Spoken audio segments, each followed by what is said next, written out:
அனைவருக்கும் காலை வணக்கம். இப்பொழுது லாப நோக்கற்ற அமைப்புகளின் கணக்குகள் நம்ம பார்த்துட்டு இருக்கோம். அதில் சந்தா, பயன்படுத்தப்பட்ட உபகரணங்கள், முதல் நிதி சார்ந்த கணக்குகளை நாம் பார்த்துட்டு இருக்கோம்.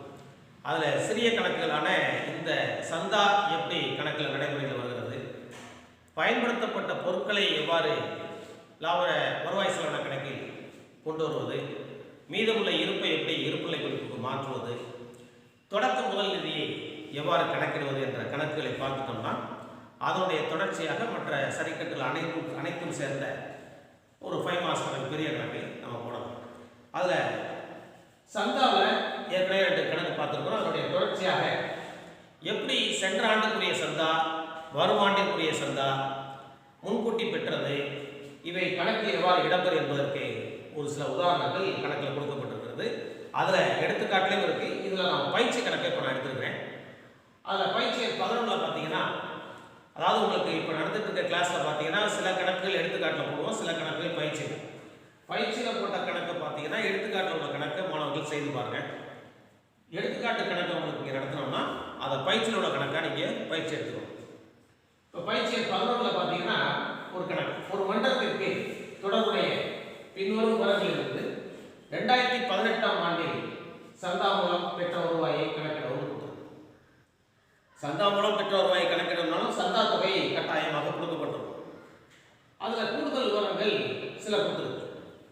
அது என்ன அப்படின்னா, சந்தா பெற வேண்டியது இதுக்கு மேலே தேதியை பார்த்துக்கணும். 1/1/2018, 31/2/12/2018, 17 கொடுக்காம 1/1/2018 கொடுத்துருக்காங்க. அப்படின்னா என்ன இருக்கும்? தொடக்கத்தில் உள்ள சந்தா பற்றி விவரம்னு அர்த்தம். அப்போ தொடக்கத்தில் என்ன, சென்ற ஆண்டு நம்ம கணக்கில் எடுத்துக்கலாம். அதாவது 17ஆம் ஆண்டுக்குரியது நம்ம இந்த கணக்கில் எடுத்துக்கலாம். இது 31/12 அப்படின்னா 18வது வருஷம், அதாவது 2018 டிசம்பர் 31 அப்படின்னா அந்த ஆண்டுக்குரியது தான். இப்போ நம்ம போடக்கூடியது சந்த ஆண்டினுடைய சந்தா வருவாயை நம்ம கணக்கில் எடுத்துக்கிறோம்னா 2018ஆம் ஆண்டினுடைய சந்தா வருவாயை நம்ம கணக்கில் எடுத்துக்கிறோம். சந்தா பெற வேண்டியது அப்படின்னா 2017ஆம் ஆண்டுக்குரிய பெற வேண்டிய சந்தா ஓப்பனிங் பேலன்ஸா நிற்குது. அதே இதில் இந்த ஆண்டுக்குரிய சந்தா பெற வேண்டியதும் 5000 நிற்குது. அடுத்து முன்கூட்டி பெற்ற சந்தா, முன்கூட்டி பெற்றதுனாலே அடுத்த ஆண்டுக்குரியது இந்த ஆண்டு அர்த்தம்.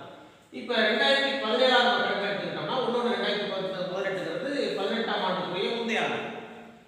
18ஆம் ஆண்டுக்குரிய முந்தைய ஆண்டில் முன்கூட்டி பெற்றதுன்னா என்ன அர்த்தம்? 18ஆம் ஆண்டுக்குரிய சந்தாவை 17ஆவது வருஷம் பெற்றிருக்கோம்னு அர்த்தம். 18ஆவது ஆண்டு முன்கூட்டி பெற்ற சந்தா அப்படின்னா 19ஆம் ஆண்டுக்குரிய சந்தாவை முன்கூட்டி பெற்றதாக அர்த்தம். நம்ம அப்படி எடுத்துக்கணும். அவ்வளோதான் விஷயம். இதை வச்சு நம்ம கணக்கு போடணும். 2018ஆம் ஆண்டில் சந்தா பெற்றது 45,000. இதை வச்சு தான் நம்ம அட்ஜஸ்ட்மெண்ட் பண்ண போகிறோம். இப்போ சந்தா பெற வேண்டியதுனாலே இருப்புநிலை குறிப்பை நீ கேட்கல, வருவாய் செலவின கணக்கு மட்டும்தான். வருவாய் செலவினத்திலையும் சந்தா என்பது வருமானத்தை சார்ந்தது. அப்போ செலவினத்தில் இங்கே வராது. இருந்தாலும் நம்ம 2 பக்கத்தை காட்டணும். தலை போட்டுங்க. எந்த ஆண்டு? 31/12/2018ஆம் ஆண்டுடைய வருவாய் மற்றும் செலவின கணக்கு போட்டுங்க. வருமானம் செலவினங்கள் பிரிச்சுங்க. பற்று உறவு போட்டுங்க. இப்போ சந்தாங்கிறது வருமானம். முதல்ல சந்தா பெற்றதை எடுத்துக்கணும். அதை வச்சு தான் அட்ஜஸ்ட் பண்ணு. 45,000 இந்த காலம் போட்டுருக்கோம்.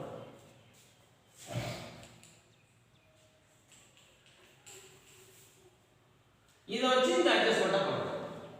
இப்போ இதில் என்ன புரியுது நமக்கு? எதை ஆட் பண்ண வேண்டியது, எதை லெஸ் பண்ண வேண்டியது பார்க்கணும்.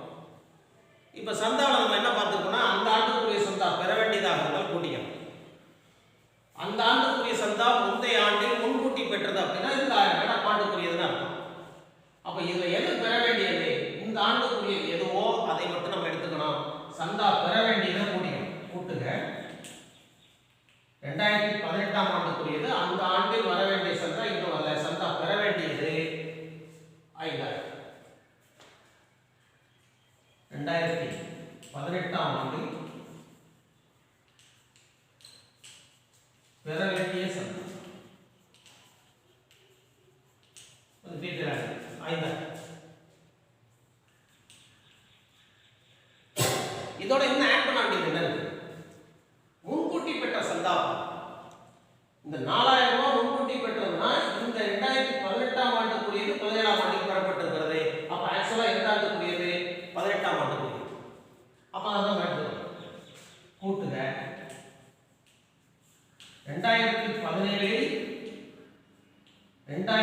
2018ஆம் ஆண்டுக்குரிய சந்தா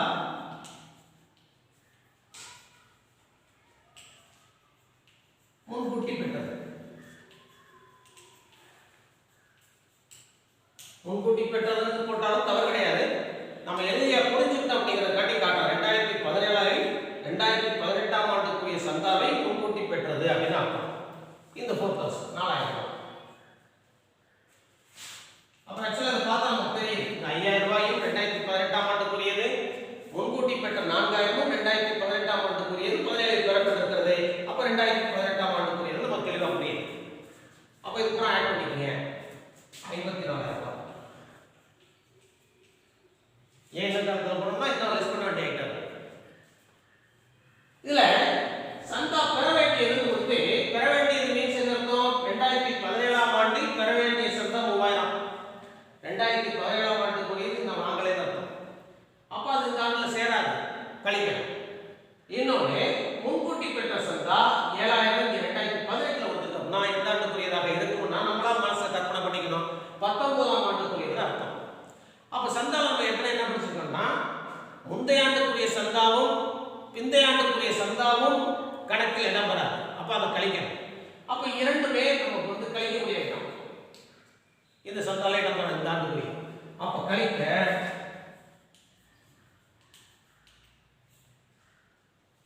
2017ஆம் ஆண்டுக்குரிய சந்தா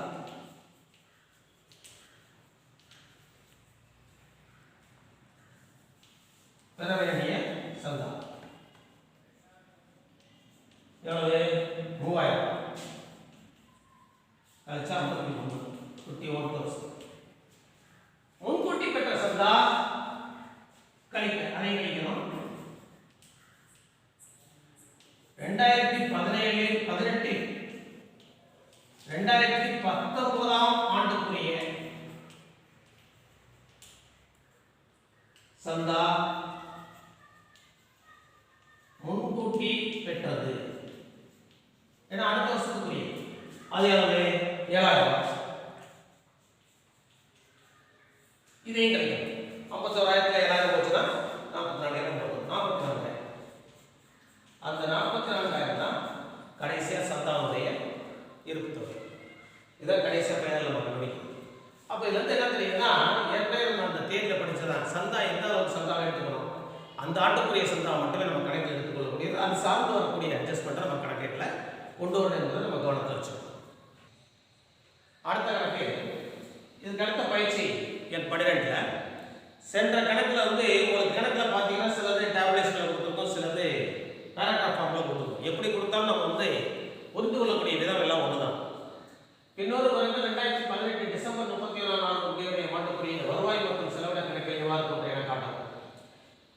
இதுல எந்த ஆண்டுக்குரிய சந்தா கொடுக்கப்பட்டிருக்கிறது முதல்ல எடுக்கணும். 2018ஆம் ஆண்டில் சந்தா பெற்றது 50000. அதை முதல்ல எடுக்கணும். இதில் இந்த 50000ல் 2017ஆம் ஆண்டுக்குரிய சந்தா, அதாவது சென்ற ஆண்டுக்குரிய சந்தா 5000 மற்றும் அப்படின்னா என்ன அர்த்தம்? 2018க்கு முந்தைய ஆண்டு மற்றும் 2019ஆம் ஆண்டுக்குரிய சந்தா ரூபாய் 7000 உள்ளடங்கியுள்ளது. அப்ப இந்த 5000ம் 7000ம் இந்த 50000க்குள்ள அடங்கி இருக்குன்னு எப்படி? 18ஆம் ஆண்டில் பெற்ற சந்தா 50000க்கு சென்ற ஆண்டுக்குரிய 5000 வரும் ஆண்டுக்குரிய 7000 அடங்கி இருக்கிறது. இப்ப நமக்கு இதுல புரியுது, என்ன புரியுது? அந்த ஆண்டுக்குரிய சந்தாவில் முந்தைய ஆண்டுக்குரியதும் பிந்தைய ஆண்டுக்குரியதும் சேராது. அப்ப ரெண்டுமே என்ன செய்ய வேண்டியது? கழிக்க வேண்டியது. அது நல்லா புரியும். முதல் ஆண்டு மறு ஆண்டு 2018ஆம் ஆண்டில் பெற வேண்டிய சந்தா 6000.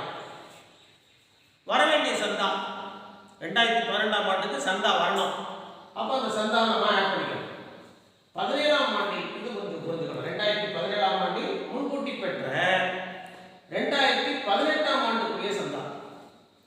அப்ப 2018ஆம் ஆண்டுக்குரிய சந்தாவை முந்தைய ஆண்டிலேயே பெறப்பட்டிருக்கிறது 4000. அப்ப எந்த ஆண்டுக்குரியது? நடப்பாண்டுக்குரியது. அப்ப இந்த ரெண்டும் கழிக்க வேண்டியது, இந்த ரெண்டும் இந்த ஆண்டுக்குரியது கூட்ட வேண்டியது. அதாவது சந்தா பெற்றது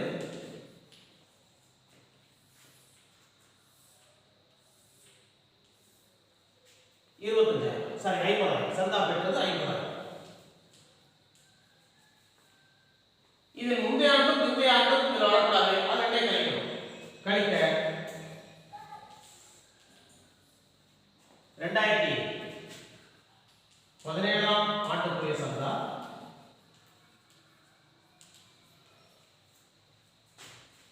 எவ்வளவு? 5000. அதை கழிக்கணும் 45000. அது மறு ஆண்டுக்குரியது, அதையும் கழிக்கணும். 2019ஆம் ஆண்டுக்குரிய சந்தா இதில் சேர்ந்தது. அப்போ அதையும் கழிக்கணும். 7000 கழிச்சா சார் ஏன்னா கூட்டாண்டி இருக்கிறதுனால என்ன காலத்தில் சொல்லுங்க 38. அடுத்து அந்த ஆண்டுக்குரிய சந்தாவை கூட்டிக்கணும். கூட்டுக நடப்பாண்டு சந்தா. நடப்பாண்டு மீன்ஸ் 2018ஆம் ஆண்டு சந்தா. அதை ஆட் பண்ணி எவ்வளவு? 6000. 38,000 46,000. 2017ஆம் ஆண்டில் முன்கூட்டி பெற்ற சந்தா 2018ஆம் ஆண்டுக்குரிய சந்தா சேர்ந்தது. அப்ப 2018ஆம் ஆண்டுக்குரியது 17லேயே வாங்கிட்டாங்க. அப்ப நடப்பு ஆண்டுக்குரிய கூட்டுக 2017இல் பெற்ற 2018ஆம் ஆண்டுக்குரிய சந்தா. சந்தா முன்கூட்டி பெற்றது அது எவ்வளவு? 4000. அப்ப ஆட் பண்ணீங்கன்னா மொத்த சந்தா தொகை 48,000. வருவாய் செலவு கணக்கில் வருமானத்தை காட்டும். அடுத்த ஒரு கணக்கு. இதுல ஆண்டுகள் கொடுக்கல, பெயர் கொடுக்கல, கொடுத்திருக்கக்கூடிய விவரங்கள் என்னவோ அதை வைத்து நம்ம போடணும். இதுல பயிற்சி எண் 13. இது மாடல்ல உங்களுக்கு எடுத்துக்காட்டுல பயிற்சி கிடையாது. இந்த கணக்கு பார்த்துங்க. பின்வரும் விவரங்கள் தூத்துக்குடி இன முன்னோடிகள் சங்கத்தின் இறுதி கணக்குகளில் எவ்வாறு தோன்ற என காட்டாங்க. இப்ப அவங்க பேர்ல தலை போட்டுங்க. தூத்துக்குடி இன முன்னோடிகள் சங்கத்தின்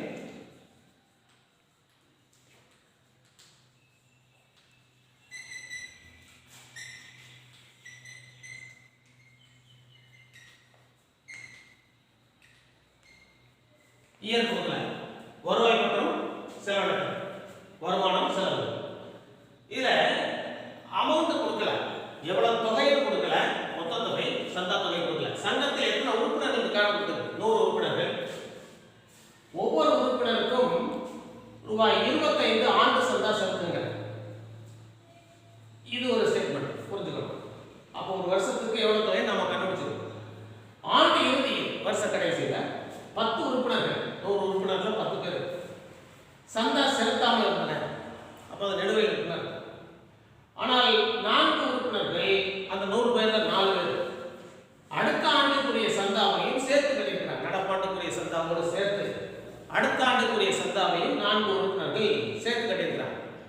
அப்ப உறுப்பினர்கள் பணம் இருந்தால் முன்கூட்டி கட்டலாம், சில பேர் நிலுவையில் வச்சிருந்து அடுத்த வருஷம் கட்டலாம், எதுனால நடக்கும். நம்ம அதை வைத்து நம்ம இப்ப வருவாய் செலவு கணக்கு பண்ணணும். இதுல நமக்கு என்னன்னா இந்த தொகையில் இது சேர்த்து இருக்கிறது, இது சேரவில்லை எல்லாம் தனியா காட்டல. அந்த ஆண்டுக்குரிய சந்தா எவ்வளவு செலுத்துகிறார்கள் அப்படின்னு கொடுத்துருக்கு. அப்ப சந்தா பெற வேண்டியது அந்த ஆண்டுக்குரிய சந்தா ஒரு உறுப்பினருக்கு எவ்வளவு ரூபாயோ அந்த தொகையால பெருகி போட்டுக்கணும். நிலுவையில் பெண்டிங் இருக்கிறது என்னங்கிறத நம்ம எஃபெக்ட் எதுல காட்டுறது? நிலுவையில் பெற வேண்டியது அப்படின்னா சொத்து இருப்புநிலை குறிப்பில காட்ட வேண்டியது. இது இப்ப இருப்புநிலை குறிப்பு வருது. நிலுவையில் இருக்கு, அதை முன்கூட்டி பெற்றது அப்படின்னா சரி கட்டலாம். என்ன சொல்லுவாங்க? முன்கூட்டி பெற்றது கொடுக்க வேண்டியது பொறுப்பு அடுத்த ஆண்டுக்குரிய. அப்ப அது பொறுப்பு வரும். அப்ப 2 ஐட்டம், ஒன்று முன்கூட்டி பெற்றது பொறுப்பு போடணும், பெற வேண்டிய சந்தா இன்னும் வரல அப்படின்னா சொத்து இருப்புநிலை குறிப்பில சொத்துல காட்டணும். அப்ப வருவாய் செலவு கணக்கில் எது வரும் அப்படின்னா ஒரு உறுப்பினருக்கு எவ்வளவு தொகையோ எத்தனை உறுப்பினர்களோ அதை பெருக்கி வர வேண்டிய தொகை நம்ம அந்த ஆண்டுக்குரிய சந்தாவாக வருமானத்தில் காட்டணும். அவ்வளவு. வருஷம் கொடுக்கல சந்தா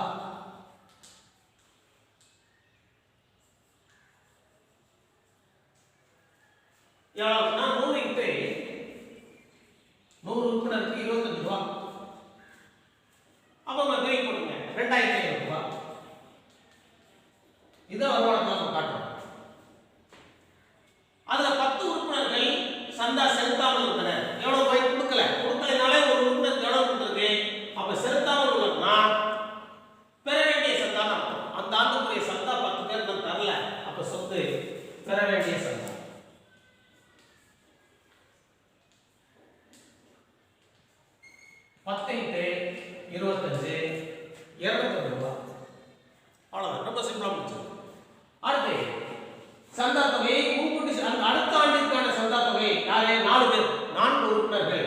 அடுத்த ஆண்டுக்குள்ள சந்தா தொகையை முன்கூட்டி செலுத்தியிருந்தனர்.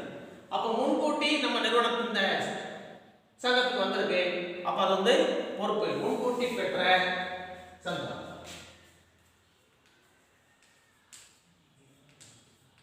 எத்தனை பேரு? 4 பேர். ஒரு ஆளுக்கு 25 ரூபாய். ரொம்ப சிம்பிளான ஒரு கணக்கு. 2 மார்க்ஸ் வரும் அல்ல 3 மார்க்ஸ் வரும். எப்படி நம்ம அப்ளை பண்றது அந்த கணக்கு. இப்போ நம்ம சந்தா சார்ந்து இருக்கக்கூடிய அனைத்து விதமான சரிக்கட்டுகளும் சேர்ந்த கணக்குகளை போட்டு பார்த்தோம்.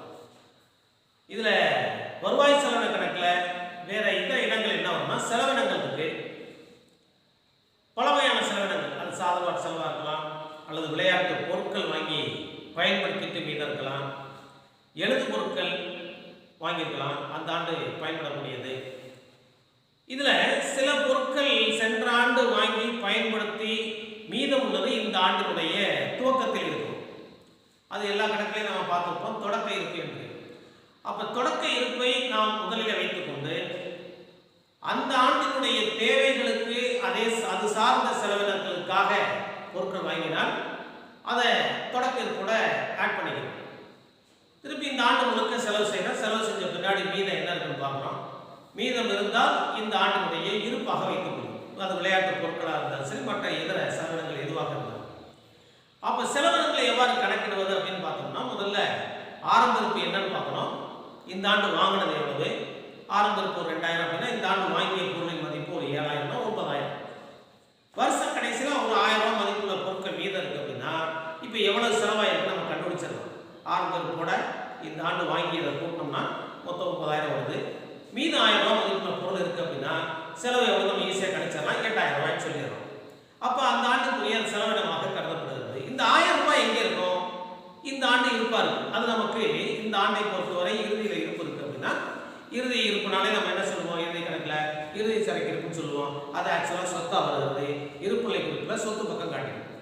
இவ்வளோதான். இது செலவுகள். இது வருவாய் செலவின கணக்கில் சந்தா வந்து வருமானத்தில் காட்டினா இது செலவினங்கிறதுனால செலவு பக்கம் காட்டணும். செலவுகள். இப்போ இந்த கணக்கு பாருங்க. அதுக்கு ஒரு மாதிரி போட்டாங்க. பின்வரும் பாருங்கள். வேளாண்மை விளையாட்டு மன்றத்தின் இறுதி கணக்குகளில் எவ்வாறு தோன்றின? இறுதி கணக்குனாலே வருவாய் செலவு கணக்கு மற்றும் இருப்புநிலை குறிப்பு. பங்கு மட்டைகள் தொடக்க இருப்பு சென்ற ஆண்டுல பயன்படுத்தியது போக மீதம் இருக்கிறது. எந்த ஆண்டு கொடுக்கல, ஏதோ ஒரு ஆண்டு நம்ம வந்து சும்மா வருஷத்துக்கு நம்ம போட்டுக்கலாம். தொடக்க இருப்பு 3000 3000 ரூபாய். அவ்வாண்டில் வாங்கிய பங்கு மட்டைகள் 15000. அப்போ அது முதல்ல சேர்த்து வைப்போம். அந்த ஆண்டு கடைசியில் பங்கு மட்டைகள் அதாவது விற்பனை, அந்த ஆண்டு நடந்த விற்பனையில அந்த பங்கு மட்டைகள் சில இடத்துல வித்துருக்கோம். வித்தா வருமானம், விற்பனைகளே பணம் இருக்கு இல்லையா, இது வருமானத்தில் காட்ட முடியும். வருவாய் செலவு மட்டைகள் மற்றும் பங்குகளுடைய இறுதி இருக்கு. இப்போ இது செலவு எப்படி கண்டுபிடிக்கிறது? ஆரம்ப இருப்பையும் வாங்குறதையும் கூட்டிங்க 20000, இறுதி இருக்கு 4000 கழிச்சுட்டா 16000 செலவு வரும். இது செலவினத்தில் காட்டும். அந்த ஆண்டு பங்கு மட்டைகள் விற்றதுனால வருமானம் வந்துச்சுன்னா 2000, அது வருமானத்தை காட்டுங்க. அப்போ இந்த இறுதி இருப்பு கடைசியாக இருக்கிறதுனால அது இருப்புநிலை குறிப்புல சொத்துக்களாக காட்டப்படும். இதை நம்ம கணக்கா சொல்றது. எப்படி தொடக்க இருப்பு கொடுத்து செலவுகள் பங்கு மட்டைகள் ஆரம்பம்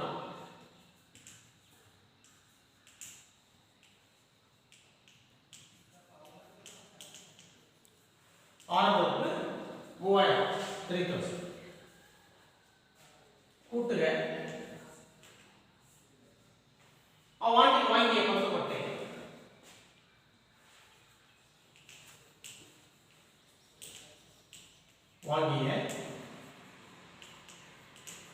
மட்டை அதாவது கொள்முதல் அந்த ஆண்டு வாங்கி 17000.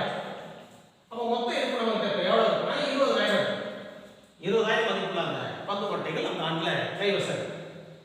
இறுதி இருப்பு எவ்வளவு கழிச்சோம்னா எவ்வளவு செலவு கண்டுபிடிச்சோம். கழிக்க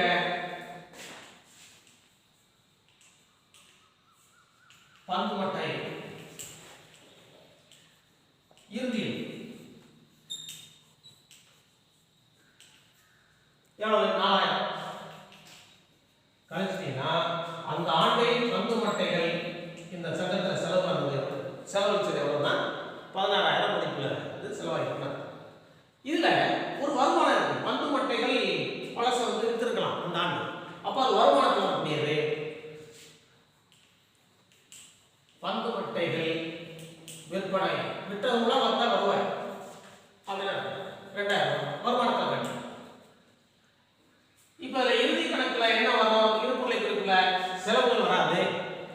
கடைசியா மீதம் இருக்கு இல்லையா அந்த இறுதி சரக்கு இருப்பு, அதாவது இறுதி பந்து பட்டைகளுடைய இறுதி இருப்பு சொத்தாக காட்டணும்.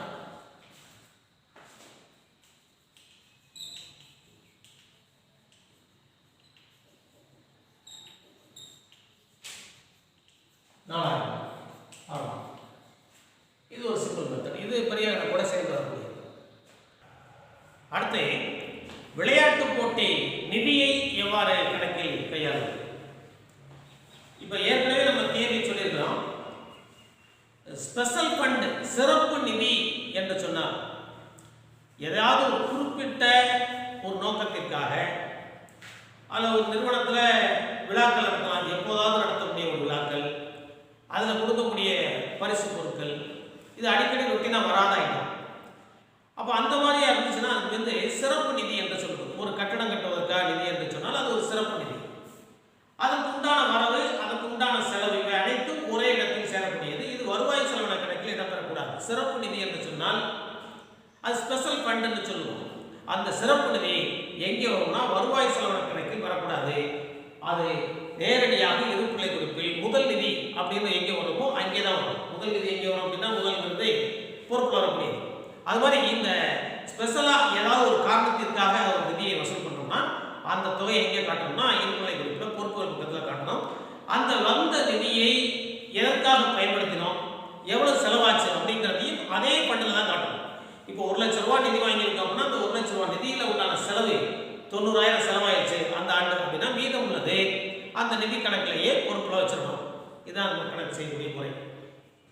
அதுல சில முதலீடு அப்படின்னு வந்துச்சுன்னா முதலீடுங்கிறது இன்வெஸ்ட்மெண்ட், அது சொத்து, அது சொத்துல தான் காட்டணும். இதுல நன்கொடைங்கிற ஒன்று வந்துருக்கு. இந்த நன்கொடையில ஏற்கனவே என்ன பார்த்தோம்னா 2 விதமான நன்கொடை, ஒன்று பொது நன்கொடை, இன்னொன்று சிறப்பு நன்கொடைன்னு பார்த்தோம். ஒரு குறிப்பிட்ட நோக்கத்திற்காக நிதி திரட்டுறோம், அந்த நிதிக்காக ஒரு நன்கொடை வந்தால் அது சிறப்பு நன்கொடை, அது இருப்புநிலை குறிப்பில் பொறுப்புகள் வந்துடும்.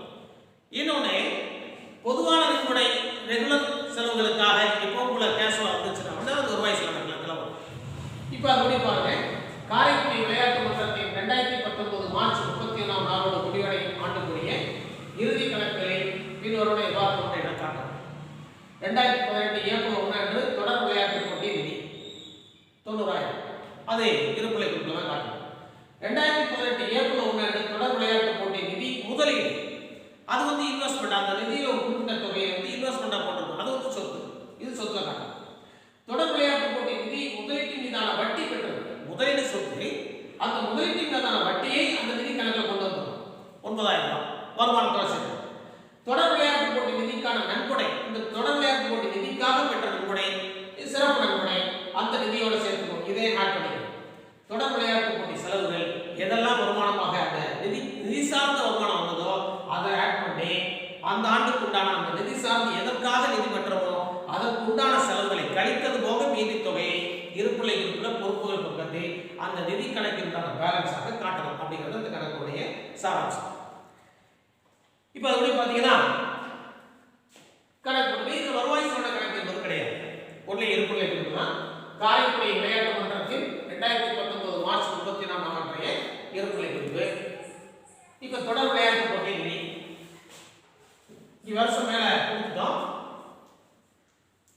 தொடர் விளையாட்டு போட்டி நிதி எவ்வளவுனா 90,000. தொடர் விளையாட்டு போட்டி நிதி முதலீடு சொத்து,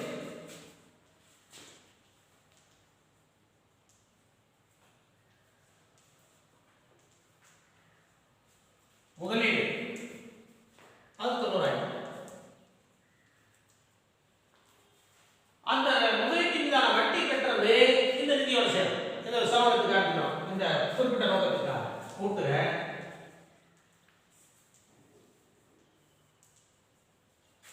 தொடர் விளையாட்டு போட்டி நிதி முதலீட்டின் வட்டி பெற்றது 9,000 கூட்டல். அதோடு அந்த குறிப்பிட்ட ஒரு நிகழ்வுக்காக பெற்ற நன்கொடை, சிறப்பு நன்கொடை, அதை முடியும் இதோட சேர்த்து தொடர் விளையாட்டு போட்டி நிதி கணக்கு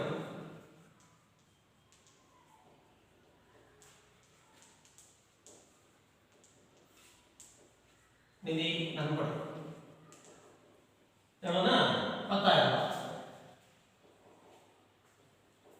இது எல்லாருடைய இந்த நிதி சார்ந்து பெறக்கூடிய தொகை எவ்வளவு பார்த்துங்க.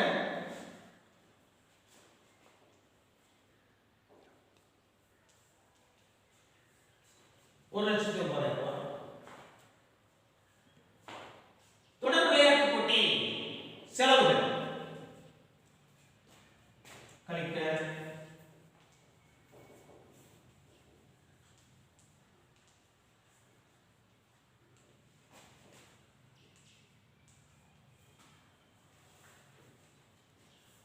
எவ்வளவு 60,000.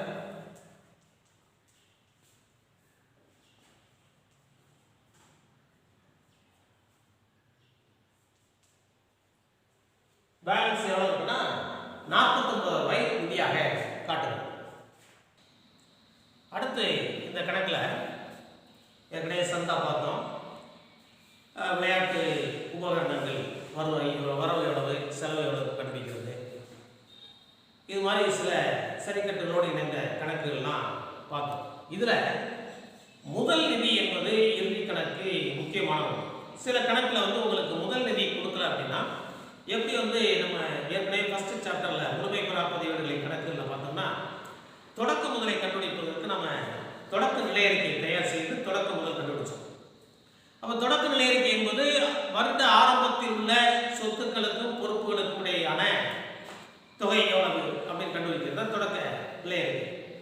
அதை போலவே இங்கே தொடக்க முதல் நிதி நம்ம கண்டுபிடிக்கணும். ஒரு நிறுவனத்துடைய தொடக்க முதல் நிதி எவ்வளவு, அதற்குரிய சில இன்ஃபர்மேஷன் கொடுத்துருக்கோம். சொத்துக்கள் பொறுப்புகள் கொடுத்துருக்கோம். முதல் நிதி கொடுக்கலாம் அப்படின்னா அந்த தொடக்கத்தில் உள்ள சொத்துக்கள் தொடக்கத்தில் உள்ள பொறுப்புகளை கழித்தோம்னா தொடக்க முதல் நிதி. ரொம்ப எளிமையான ஏற்கனவே போட்டதுனால இதை டீட்டெயில் அப்படி சொல்ல வேண்டிய அவசியம் கிடையாது. அதோட பார்த்தீங்கன்னா சேலம் விளையாட்டு மன்றத்தில் 2019 ஏப்ரல் 1ஆம் நாளுடைய முதல் நிதியை கணக்கிடவும் கொடுத்துருக்கோம். இதில் கொடுக்கக்கூடிய விஷயங்களை எது சொத்து எது பொறுப்பு நமக்கு தெரிஞ்சா போதுமானது.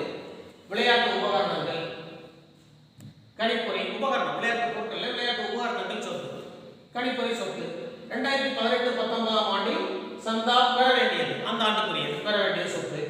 2019-20ஆம் ஆண்டுக்குரிய சந்தா 2018-19 முன்கூட்டி பெற்றது. முன்கூட்டி பெற்றது என்பது பொறுப்பு. இது ஒரு ஞாபகம். பரிசு நிதி, இதுக்கு முன்னாடி ஒரு கணக்கு போட்டோம். பரிசு நிதி என்பது ஸ்பெஷல் ஃபண்ட் சொன்னா சிறப்பு நிதி, அதனால அது பொறுப்பு. பரிசு நிதி முதலீடு போன கணக்கிலே பார்த்தோம். முதலீடு இன்வெஸ்ட்மெண்ட் சொத்து, கைரொக்கம் வங்கி ரொக்கம், அது நடப்பு சொத்துக்கள் வந்துடும். அது சொத்துல தான். இப்ப சொத்துக்கள் அப்புறம் சொத்துல மட்டும் பொறுப்பு போடுங்க. சொத்துல இருந்து பொறுப்பு கழிங்க முதல் நிதி. இப்ப விளையாட்டு உபகரணங்கள்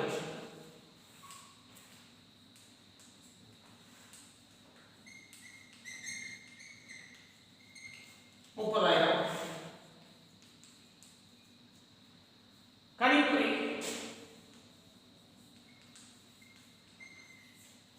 ₹25,000. பெற வேண்டிய சந்தா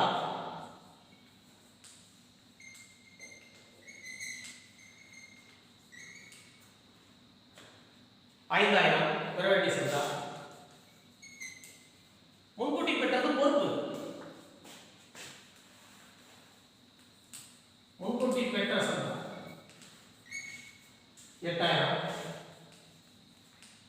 பரிசு நிதி சிறப்பு நிதி பொறுப்பு 10,000. அந்த பரிசு நிதி சார்ந்த முதலீடு சொத்து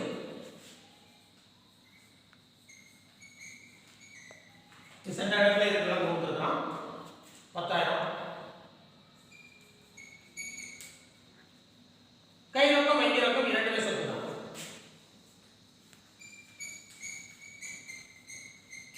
கை ரொக்கம் 7,000, வங்கி ரொக்கம்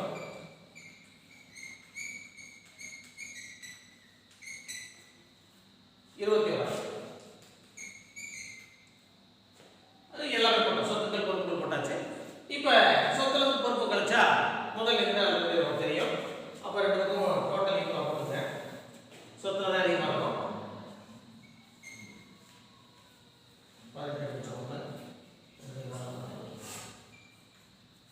98,000 டோட்டல்.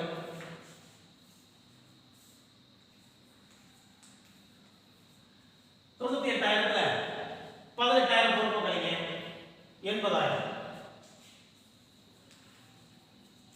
இதான் முதல் நிதி. இது தொடக்க முதல் நிதின்னு சொல்லிக்கணும். இது கண்டுபிடிச்சதுனால இருப்பு கட்டும் தொகை. ஏன்னா சில கணக்கில் முதல் நிதி கொடுக்கலன்னா நம்ம முதல் கண்டுபிடிக்கணும்.